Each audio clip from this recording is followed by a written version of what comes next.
చంద్రబాబు నాయుడు గారికి, కేశవ్ గారికి మీకు ధన్యవాదాలు చెప్తున్నాను. Thank you. శ్రీమతి దివ్య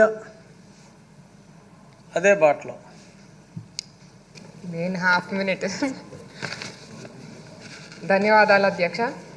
ఆంధ్ర రాష్ట్ర ప్రజలు తమ తీర్పుతో ఎన్డీఏ కూటమిపై అచంచలమైన విశ్వాసాన్ని కనబరిచారు అధ్యక్ష.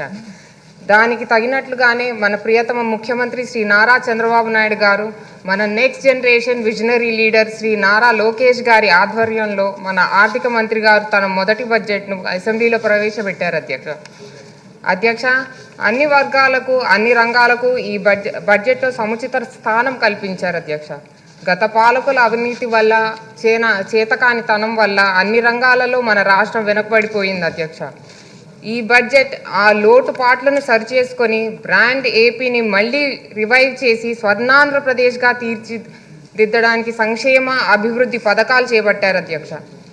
ముఖ్యంగా వ్యవసాయ బడ్జెట్లో మత్స్యకారులకు నిషేధిత సమయంలో వారికి ఇచ్చేటి నిషేధిత భృతిని 10,000 నుండి 20,000కు పెంచడం మరియు వారికి డీజిల్ సబ్సిడీ, పెట్టుబడి సాయం చేయటం, ఉచితంగా ట్రాన్స్పాండర్లు, జీపీఎస్ సౌకర్యాలు కల్పించడం ఎంతో ఆనందించిన విషయం అధ్యక్ష.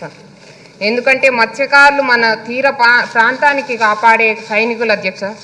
అలాగే బీసీల కోసం ఆదరణ పథకం రివైవ్ చేయటం ఎంతో మేలు జరిగింది. ఎస్సీ సోదరులకు 200 యూనిట్ల వరకు ఉచిత విద్యుత్, అలాగే చేనేత మరియు నాయ బ్రాహ్మణులకు ఉచిత విద్యుత్ వలన వారి ఆర్థిక స్థితి మెరుగుపడుతుంది అధ్యక్ష. మన ప్రియతమ ముఖ్యమంత్రి వర్యులు శ్రీ నారా చంద్రబాబు నాయుడు గారు ఎప్పుడూ మహిళల పక్షపాతే. మన ఈ రంగానికి ఒక నాన్ కాంప్రమైజ్ అప్రోచ్గా తీసుకెళ్తారు అధ్యక్ష. ఈ రంగానికి అందుకు నిదర్శనం ఇవాళ ఈ సభలో ఇంతమంది లేడీ ఎమ్మెల్యేస్ ఉండడమే ఒక నిదర్శనం అధ్యక్ష. అలాగే సెల్ఫ్ హెల్ప్ గ్రూప్ మహిళలకు ఆర్థికంగా ఉపయోగపడుతుంది అధ్యక్ష.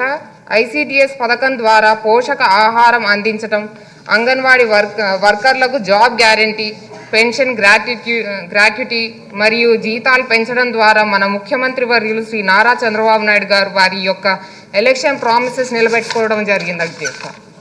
అలానే అధ్యక్ష, యువతకు ఉపాధి కల్పనకు స్కిల్ డెవలప్మెంట్ ద్వారా ఎంప్లాయ్మెంట్ జనరేషన్ చేయటం, చేంజ్ రిక్వైర్మెంట్ ఇన్ ఇండస్ట్రీని ఎప్పటికప్పుడు తెలుసుకుంటూ వాటి ద్వారా వారికి ఉద్యోగ భద్రత కల్పించడం ద్వారా ఈ బడ్జెట్లో సముచిత స్థానం కల్పించడం జరిగింది అధ్యక్ష.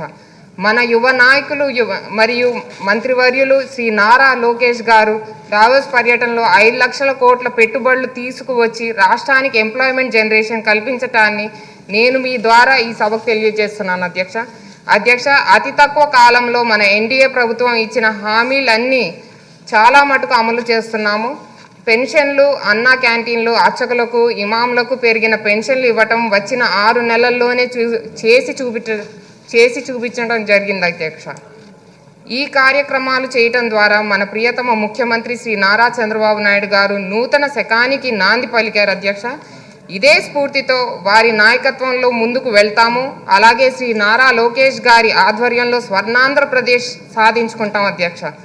ఈ అవకాశం ఇచ్చిన గౌరవ అధ్యక్షుల వారికి, శ్రీ నారా చంద్రబాబు నాయుడు గారికి, అలాగే యువ నాయకులు లోకేష్ గారికి, డిప్యూటీ సీఎం గారికి నా ధన్యవాదాలు అధ్యక్ష. మామిడి గోవిందరావు గారు, ఆదినారాయణ రెడ్డి గారు. ధన్యవాదములు అధ్యక్ష. సంక్షేమం, అభివృద్ధి, సుపరిపాలన లక్ష్యంగా పనిచేస్తున్న మన ప్రభుత్వం 2025-2026 ఆర్థిక సంవత్సరానికి ప్రవేశపెట్టిన బడ్జెట్ ఆంధ్రప్రదేశ్ పునర్నిర్మాణానికి పునాదిలా నిలుస్తుందని దృఢంగా నమ్ముతున్నాం అధ్యక్ష. రాష్ట్ర గతిని, స్థితిని మార్చే సానుకూల ప్రగతిశీల బడ్జెట్ను ప్రజల ముందుకు శ్రీ నారా చంద్రబాబు నాయుడు గారు ఆశీస్సులతో ఆర్థిక మంత్రివర్యులు మరియు వ్యవసాయ శాఖ మంత్రివర్యులు ప్రవేశపెట్టారు అధ్యక్ష.